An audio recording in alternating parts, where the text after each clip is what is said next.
Hi HCGers, Berry Babe here. I'm thinking I shouldn't be using the you-know-what letters after what happened to I. Oh, you don't see me for a few days and you worry of falling off the wagon. Well, nope. Doing okay, hanging in there. Here's my graph. I'm still on track for 30 pounds in 30 days, but you can see it slowing down. I'm at about 11 something down in 8 VLCDs, and I did not gain with my load. I have been on pellets not too far before and had been eating well, not good, but well. And so I did loading, but I didn't do crazy loading. It was almost like I was trying to be on pellets, but I ended up eating, and I said, oh, well, I'll just call it a load. But then I was able, on the third day of that, to start the third day of the pellets, and that was the first day that I had a drop. I started the pellets on 4.6, and on 4.9 I had dropped about 3 pounds. And then today I was 173.9. My goal is to get back to 155, and so I'm within my last 20 pounds now. I was within my last 30 pounds. So pretty soon it'll be within the last 15 pounds. So, I got that surgery coming up in early June, and it's making me with my ADHD, it's giving me the energy that gives me the focus that makes me comply, helps me to comply. When I look at the calendar, and that's one reason I did the graph, when I look at my 5'9", I'd like to be real close because I'm going to have to go in to see him sometime in May. And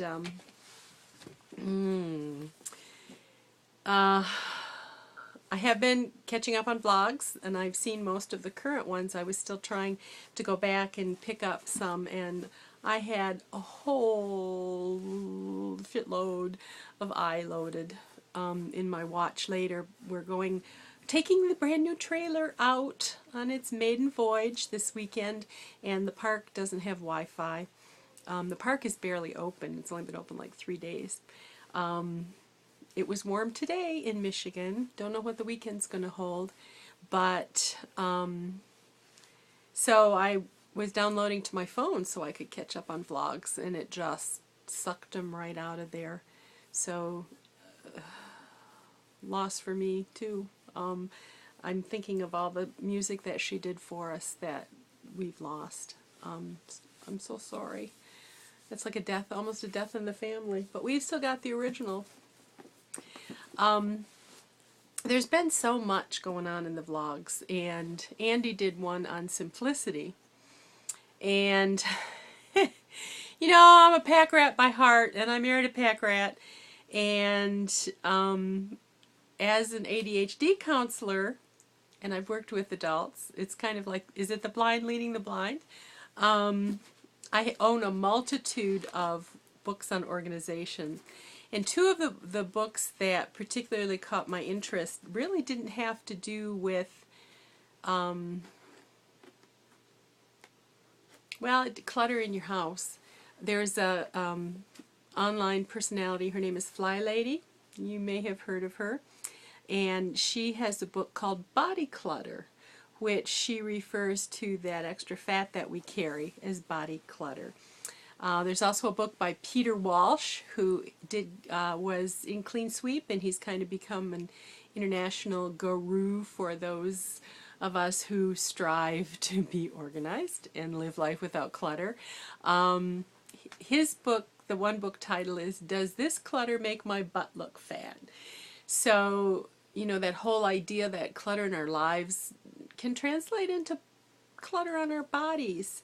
And I live a very cluttered life. I'm very invested in my possessions. I've tried not to be.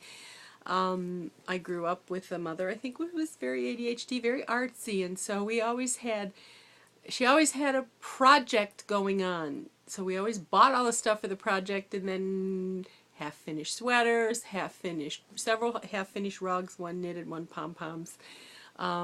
She did finish the candles that she made one year for everybody, and she did finish the custom Christmas cards one year, but it was sticky right down to the wire. So following in her footsteps, I love to sew, but more than actually sewing, I love the designing in my mind. So I buy the patterns, and then I would buy the material and the buttons, and then I'd never get it together because the energy part of it for me was the dreaming of it and the visualizing of it. And so I saw a bumper sticker once that said, "She who dies with the most material wins."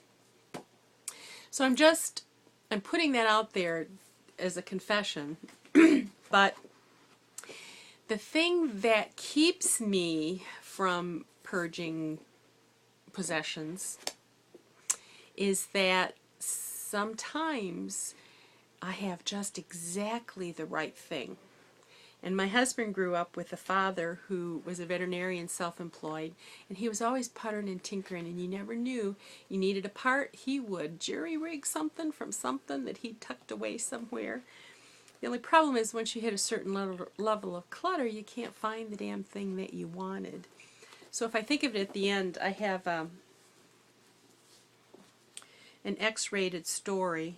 Except right this minute I can't remember it, so I may or may not tell you. I was going to pull those two books out to show you, but they're not in the bookcase. I think I actually put all my clutter books in a box and stuck them in the basement. So yay for me, at least I moved the clutter out of my immediate vicinity. But the latest thing I've been looking at is the keto diet, keto adapted. And so I ordered Maria Emmerich's keto book, and I also ordered a book on demystifying fat, you know, HDL and LDL and all that, because I have number issues, but I don't quite know what that means, and the keto diet is supposed to help with some of those. But then while I was online, I discovered there are two doctors who seem to be kind of at the front of a lot of what's going on. Phinney, P-H-I-N-N-E-Y, and Volek, V-O-L-E-K. And by the time I found their book on Amazon, I don't have Amazon Prime, and so I'd have to have $35 worth in order to get free shipping, and I didn't want to pay shipping, so I looked at the library, and they didn't have that one, but when I plugged in the author's names, it came up with the new Atkins for You. Now, I've owned just about every Atkins book there is, and I was really trying not to buy the next Atkins.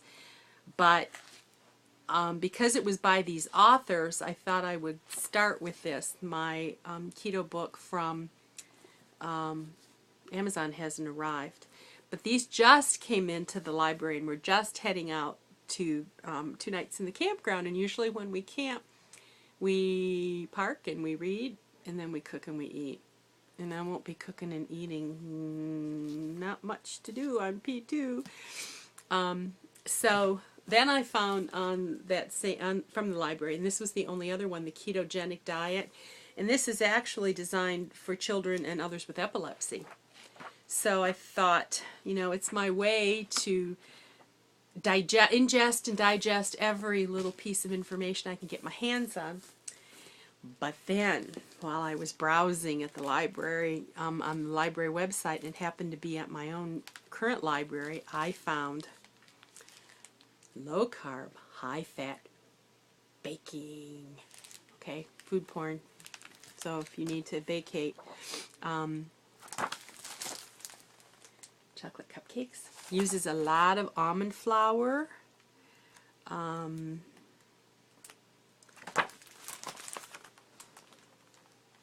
cake. Did it show? It's called Sylvia's cake. Sweetheart square, cinnamon, and cardamom. Coffee cake. Coconut cupcakes. Whoopie pies. I have a whoopie pie pan. I have mini whoopie pie pan. I have medium whoopie pies, and then I have the big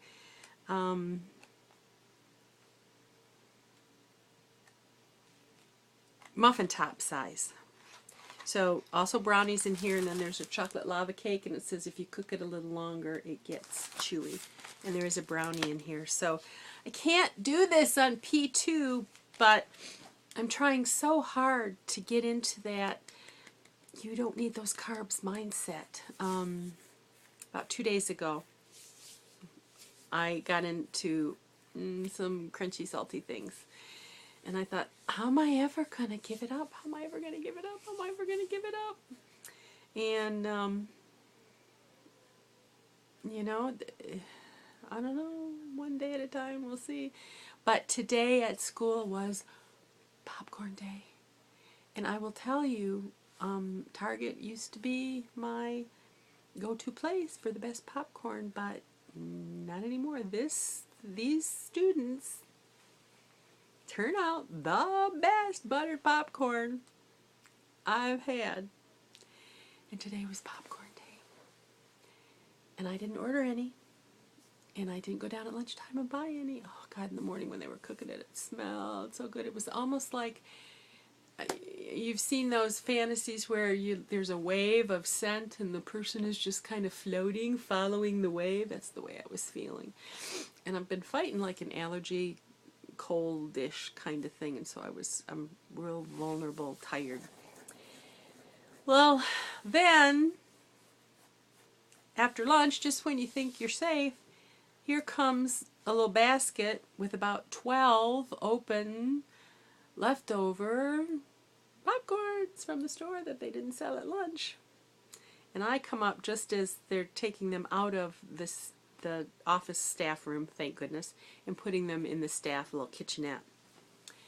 And I was aware they were there, but I was okay not eating it, except there was head stuff going on.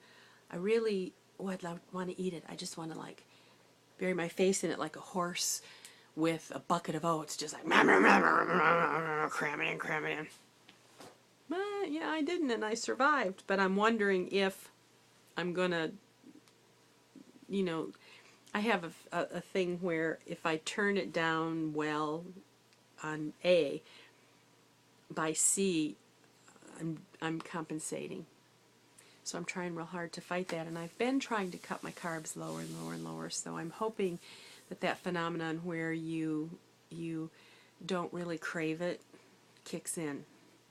But on this trip we're going on, you know, I'm packing my Quest bars and my protein and the other mop things I get, and I'm not taking any of the things that tempt me off. My husband has agreed. He's taken a few things, but he buys a kind of bread I don't like. He's going to take the kind of snack that I don't like, and so it's going to, here I am outfitting this kitchen. I got these gorgeous nesting stainless steel pans to use with my induction plate that we got for Christmas a couple years ago. And I'm not going to cook anything because maybe a hamburger, but he'll do that on the grill.